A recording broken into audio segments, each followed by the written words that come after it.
السلام علیکم۔ ویڈیو شروع کرنے سے پہلے میرے چینل کو سبسکرائب کر دیں اور بیل آئیکن کو دبانا نہ بھولیں تاکہ میری ہر ویڈیو کا نوٹیفیکیشن آپ تک پہنچ سکے۔ شکریہ۔ السلام علیکم۔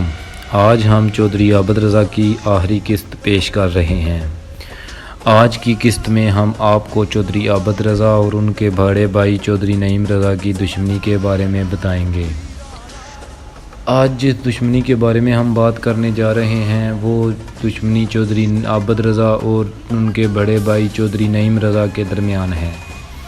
جب چودھری عبدالخالق جو ان کے بڑے بھائی تھے ان کو قتل کر دیا گیا تو چودھری عبدالمالک کی تمام زمین جائیداد چودھری عبدالخالق کے بچوں کے نام ہو گئی۔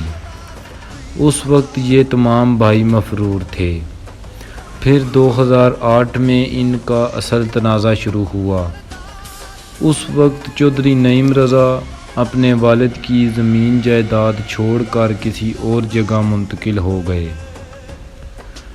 ان دو بھائیوں کی دشمنی میں کوٹلہ میں بہت سے لوگوں کی جانیں لے لیں۔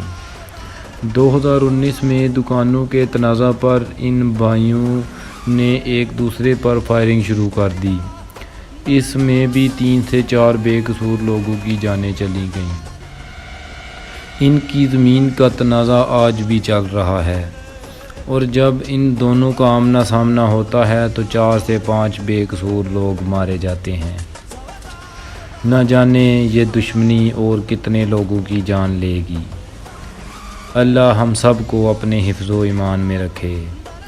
میری تمام والدین سے گزارش ہے کہ اپنے بچوں کی تعلیم و تربیت کی طرف دھیان دیں تاکہ وہ بڑے ہو کر ملک و پاکستان کا نام روشن کر سکیں۔ اسی کے ساتھ علی احمد آپ سے اجازت چاہتا ہے۔ اللہ حافظ۔